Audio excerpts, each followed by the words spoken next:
جس کی ہڈیاں باہر کو نکلی ہوئی تھی، جس کا شکم بالکل اس کے ساتھ لگا ہوا تھا، پیٹ میں کچھ کھانے کو نہیں دیا ہوا تھا اور یہودی کی ملکیت تھا، آپ صلی اللہ علیہ وآلہ وسلم وہیں کھڑے ہو گئے اور اس کو نصیحت کی اور تاکید کی کہ اسے کافی خوراک دو، اس کا پیٹ باہر نکلے، اس کی طاقت کے مطابق اس سے کام لو اور اس پر بیجا بوجھ نہ لا دو کہ یہ بیچارہ جانور اگر بول نہیں سکتا تو ہم بھی اس کا خیال نہیں کر سکتے۔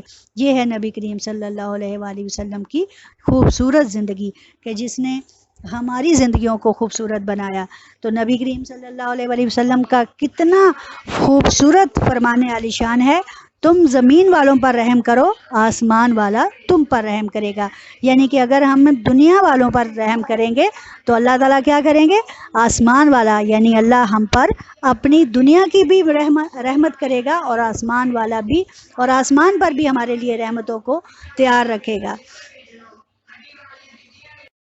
بچوں سے پیار، پیج نمبر 16 کا آخری پیراگراف، ٹھیک ہے؟ بچوں سے پیار۔ ایک بار رسول اللہ صلی اللہ علیہ وآلہ وسلم نے حضرت حسن رضی اللہ تعالیٰ عنہ کا بوسہ لیا۔ آپ کو معلوم ہے کہ حضرت حسن جب آپ صلی اللہ علیہ وآلہ وسلم نے وفات پائی تو حضرت حسن علیہ السلام یا حضرت حسن رضی اللہ تعالیٰ عنہ کی عمر مبارک کیا تھی اور حضرت امام حسین رضی اللہ تعالیٰ عنہ کی عمر مبارک کیا تھی؟ حضرت حسین رضی اللہ تعالیٰ عنہ 6 سال کے تھے اور حضرت امام حسن رضی اللہ تعالیٰ عنہ 7 سال کے تھے، ٹھیک ہے؟ صرف ان 6 اور 7 سالوں میں نبی کریم صلی اللہ علیہ وآلہ وسلم نے اپنی ساری محبت کا مرکز انہی کو بنائے رکھا، یعنی کہ آپ صلی اللہ علیہ وسلم ان سے انتہائی محبت کرتے تھے، فرماتے یہ جنت کے باغ کے پھول ہیں، ٹھیک ہے؟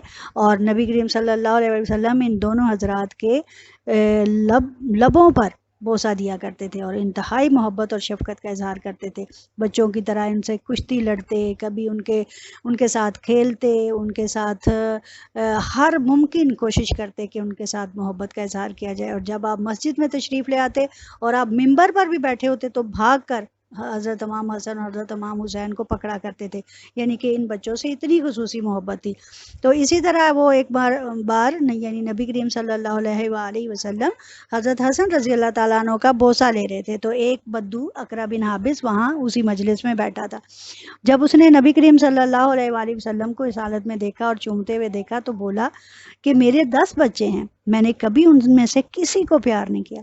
اب دیکھیں، آپ کو پتہ ہے نا، اگر کوئی بچہ نظر آ جائے تو کیسے ہمارا دل کرتا ہے کہ ہم اس کو پکڑ لیں، وہ بھی ہمک ہمک کر ہمارے پاس آ رہا ہوتا ہے، لیکن وہ اتنے دل کے سخت تھے کہ اپنے ہی بچوں کو پیار کرنا اپنے لیے آر سمجھتے تھے، کیونکہ عربوں میں رواج تھا کہ اگر کسی کا کوئی بچہ ہوتا تھا وہ کبھی بھی اپنے بچے کو اٹھا کر باہر نہیں جاتے تھے اور اسے اپنے لیے عیب سمجھا کرتے تھے کہ شاید یہ بیوی اور بچوں کا بہت زیادہ یعنی کہ کرتا ہے، اس وجہ سے اس کی غیرت کا مسئلہ بن جاتا تھا۔ لیکن آپ صلی اللہ علیہ وآلہ وسلم نے اپنے دونوں دوتوں سے اور ان کے علاوہ بھی جتنے آپ صلی اللہ علیہ وسلم کے نواسے اور نواسیاں ہوئیں، آپ نے انتہائی محبت اور شفقت کا اظہار فرمایا، اور یہ اسی وجہ سے تھا تاکہ ان عربوں کو، ان جاہلوں کو پتہ چل جائے کہ ایسا کرنا اللہ تعالیٰ کو بالکل بھی پسند نہیں ہے، کہ بچے تو خصوصی محبت کے حقدار ہوتے ہیں۔ اس پر آپ صلی اللہ علیہ وآلہ وسلم نے اپنی ایک حدیث ارشاد فرمایا من لا یرحم لا یرحم، جو رحم نہیں کرتا اس پر رحم نہیں کیا جاتا، ٹھیک ہے؟ اسی محفل میں ایک صحابی بھی بیٹھے تھے، انہوں نے عرض کی کہ یا رسول اللہ صلی اللہ علیہ وآلہ وسلم، مجھے معلوم ہے کہ زمانہ جاہلیت میں نے بہت سے سفاک ظلم کیے ہیں کہ جن کی اگر سزا کوئی مجھے دے تو وہ انتہائی زیادہ ہو، لیکن میں آپ صلی اللہ علیہ وسلم اس چیز کو، اس واقعے کو آپ کے ساتھ شیئر کرنا چاہتا ہوں۔ کہتا ہے کہ جب میں کام کرنے کے سلسلے میں ملک سے یعنی اپنی جگہ سے کسی دوسری جگہ جا رہا تھا تو میری بیوی جو تھی وہ امید سے تھی، ان کے ہاں بچہ پیدا ہونے والا تھا۔ کچھ عرصہ گزرا تو میں نے اس سے پوچھا کہ کیا بیٹا ہوا ہے یا بیٹی؟ تو اس نے بولا کہ بیٹی ہوئی تھی اور وہ فوت ہو گئی۔ لیکن جب میں گھر آیا تو میں نے کیا دیکھا کہ میرے گھر میں ایک چھوٹی سی بچی جو ہے وہ چھوٹے چھوٹے کام کرتی نظر آئی، کبھی وہ میرے آگے کھانا رکھتی، کبھی مجھے پانی لا کر دیتی، کبھی میرے کپڑوں کو سنوارتی، اور کبھی صبح میرے پاس ہوتی، کبھی شام کو میرے پاس ہوتی۔ میں نے اس بات پر دوبارہ اپنی بیوی سے پوچھا کہ بتا تو وہ جو تو نے مجھ سے کہا تھا سچ کہا کہ جھوٹ؟ اس نے کہا نہیں، میں نے آپ سے سچ کہا تھا کہ میرے ہاں جو بچہ پیدا ہوا تھا وہ فوت ہو گیا. یہ تو میں نے کسی کی بچی ہے جو ہماری طرف آ جاتی ہے اور میں نے اس کو رکھ لیا ہے.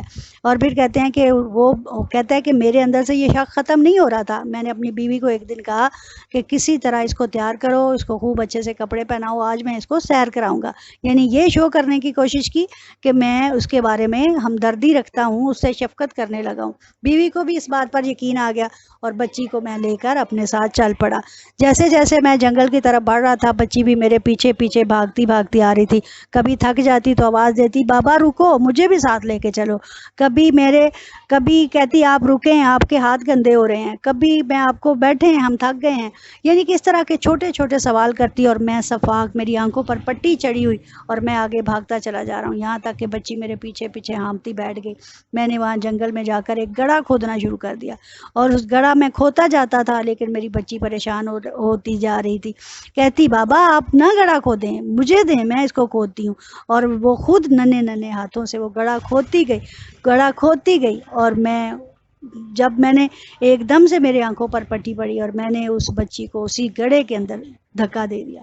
اب وہ دھکا دے دیا، وہ چلائے روئے کہ مجھے یہاں سے نکالنے. لیکن میں نے کیا کیا، میں نے اس کے اوپر مٹی مٹھی بھر ڈالتا گیا یہاں تک کہ میں نے وہ گڑھا جو ہے وہ بھر دیا. اور اس کی آوازیں جو آ رہی تھی مجھے بار بار، وہ آنا بند ہو گئی. اور میں ساتھ ہی جب وہ یہ واقعہ بیان کر رہا تھا اور بچی رو رو کے وہیں اپنا دم توڑ گئی.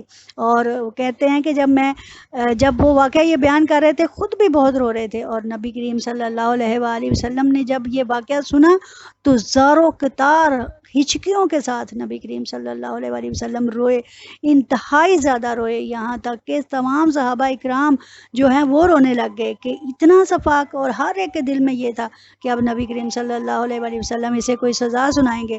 لیکن آپ صلی اللہ علیہ وآلہ وسلم نے فرمایا نہیں، جو زمانہ جاہلیت میں ہو چکا وہ اللہ نے معاف کر دیا. لوگوں تمہاری جاہلیت کے جتنے دستور تھے اللہ تعالیٰ نے ان کو توڑ دیا، ان کو معاف کر دیا. آئندہ اپنے لیے ایسے حالات اور ایسے پیدا نہ کرنا، کیونکہ اگر بیٹی تمہارے لیے رحمت ہے، بیٹا نعمت ہے، تو بیٹی تمہارے لیے رحمت ہے. اور پھر نبی کریم صلی اللہ علیہ وآلہ وسلم کا کتنا خوبصورت ارشاد ہے کہ جس نے ایک بیٹی کو پالا پوسا، اس کی تربیت کی اور اس کی شادی کی، تو کل قیامت کے دن وہ نبی کریم صلی اللہ علیہ وآلہ وسلم کے ساتھ اس طرح ہوگا کہ جیسے دو انگلیاں برابر کی ساتھ والی ہوتی ہیں، شہادت کی انگلی اور ساتھ والی انگلی. پھر جس کے ہاں دو بیٹیاں ہوں، تین بیٹیاں اور سات بیٹیاں ہوں، تو پھر وہ کس قدر قربت کا حقدار ہوگا. دو لوگوں پلیز خدا را اپنے آپ کو دیکھیے، اپنے ارد گرد اپنے ماحول میں دیکھیے، اپنے بچوں سے پیار کیجیے. یہ بچے آپ کے لیے آپ کے رحمت ہیں، آپ کے گھر کی برکت ہیں. جب یہ بچہ پیدا ہوتا ہے تو اپنی قسمت خود لکھوا کر آتا ہے، اس کی وجہ سے آپ کے رزق میں اضافہ ہو جاتا ہے. اس لیے میرے پیارے بچوں، آپ نے بھی بڑے ہونا ہے، آپ نے بھی ماں باپ بننا ہے. بیٹا اپنے بچوں کے لیے، اپنے سے چھوٹے بہن بھائیوں کے لیے محبت کا احساس کیجیے، محبت پیدا کیجیے اور اپنے سے چھوٹوں پر اسی طرح شفقت کرتے رہیں جیسے ہمارے نبی صلی اللہ علیہ وآلہ وسلم نے فرمائی. اور آپ صلی اللہ علیہ وآلہ وسلم کی ایک اور حدیث مبارکہ کہ جو شخص ہمارے چھوٹوں پر رحم نہیں کرتا وہ ہم میں سے نہیں. یہ پوری تو اس طرح ہے کہ جو شخص ہمارے چھوٹوں پر رحم نہیں کرتا اور بڑوں کا ادب نہیں کرتا وہ ہم میں سے نہیں. تو آج میرے بیٹے آپ کو یہ سبق اچھی طرح سے سمجھ آ گیا ہوگا. اللہ تعالی ہمیں نبی کریم صلی اللہ علیہ وآلہ وسلم کی زندگی سے فیض یاب ہونے کی توفیق عطا فرمائے اور ہمیں ایک دوسروں کے لیے آسانیاں پیدا کرنے والا اور آسانیاں بانٹنے والا بنائے اور ہم ایک دوسرے کے لیے اچھا کریں اور اچھا سوچیں. وآخر دعوانا الحمدللہ رب العالمین.